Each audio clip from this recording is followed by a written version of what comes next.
How do you help a superpower? But of course, we share the same interest. We have the same neighbor as Ukraine. ICEYE company appeared with their satellites, and we actually signed a contract for 1 year. And yeah, it gave us a lot. We actually destroyed submarine because of that satellite. It's something that Ukraine needs right now, and especially with the Finns, we have our own history. So we really want to help Ukrainians right now. Welcome to the Negotiator channel. This is a historic moment. This is from the Finnish Parliament House, and I have a very esteemed guests. My name is Sami Miettinen, but I'm here with the Sergei Pritula Foundation, Paavelo Shapoval. Welcome to Finland. Hello, I'm glad to have you and me in Finland, because I really like Finland so far. And you have had a very interesting visits, but this is one of the most interesting one. And we have Jarmo Lindberg, also a member of parliament here, but you have a very interesting past. Your call sign is Chuck 01 from the Air Force.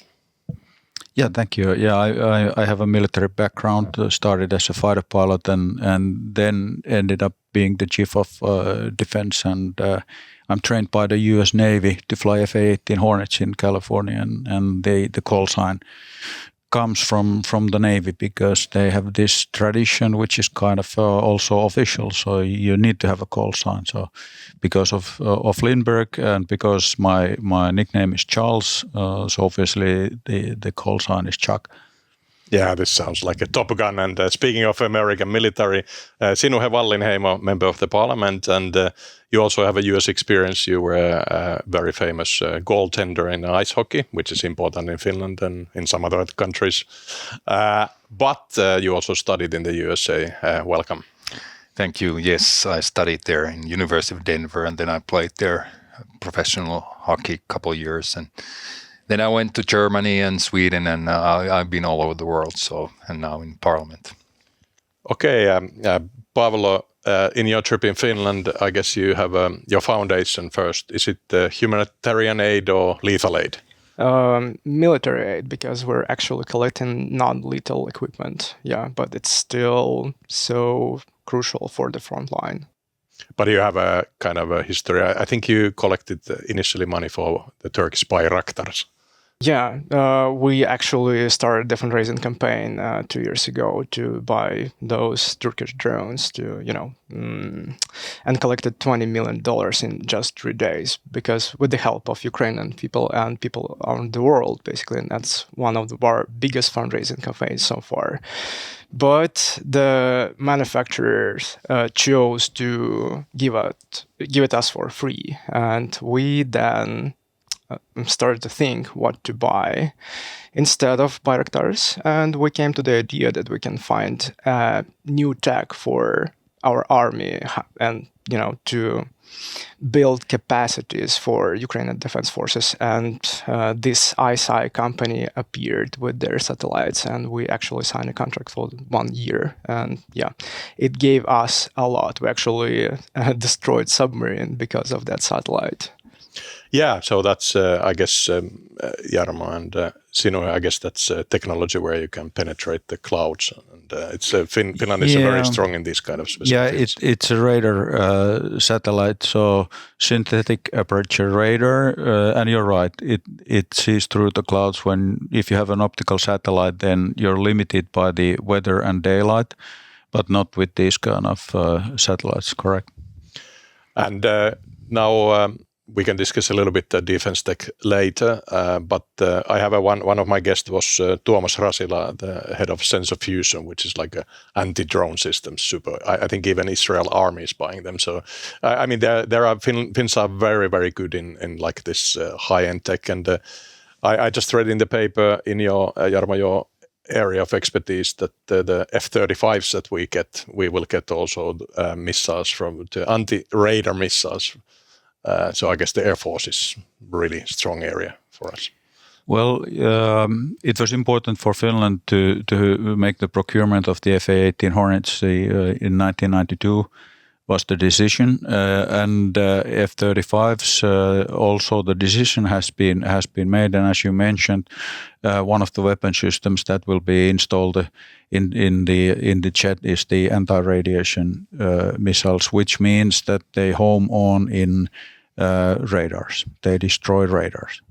And Paavalo, you are here by invitation of Jussi Muurikainen, and Sinue, you are known for being a very strong entrepreneur. How important is that the entrepreneurs help Ukraine?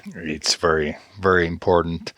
We have a lot of people here that actually wanted, right after the war started, wanted to help Ukraine. And there was a lot of people in companies, entrepreneurs, and so forth that wanted to help. And obviously, it wasn't easy at the start. But for example, Jussi and the other guys, they found ways, and now they're very much involved with this kind of charity work. That's perfect. I mean, it's something that Ukraine needs right now, and especially with the Finns, we have our own history, so we really want to help Ukrainians right now.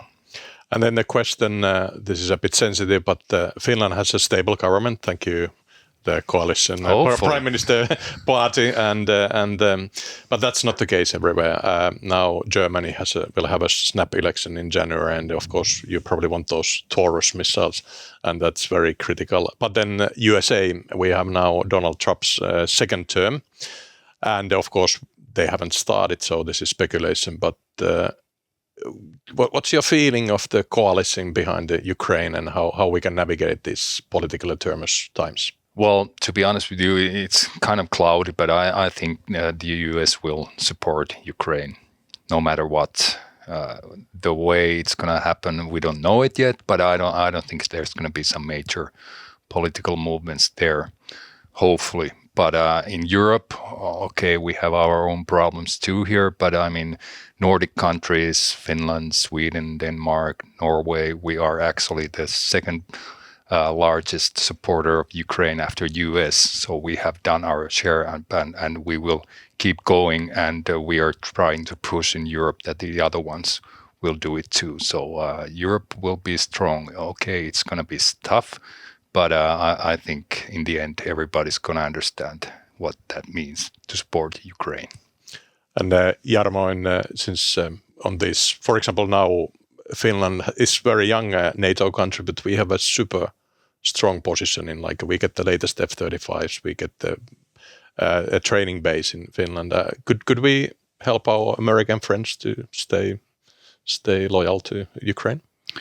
Well, to help, yeah, it's a kind of how do you help a superpower? But of course we share the same interest.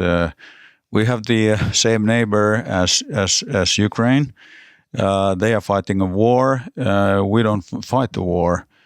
So we need to be prepared, and we understand the challenges. We understand what you need, and we have been supporting Ukraine with over 2 billion euros worth of weapon systems, and there's been a good negotiation with the Ukrainian forces, what they need and what Finland possesses, and then Finland provides the capabilities that Ukraine needs. And when it comes to United States, it remains to be seen what the new administration will do. But I agree with Sinue that I anticipate that they will keep on the support, because it is in the interest of the United States that Ukraine is able to fight and Russia is not winning. And also it is in the interest of the United States to keep NATO strong, being the largest nation in NATO, because NATO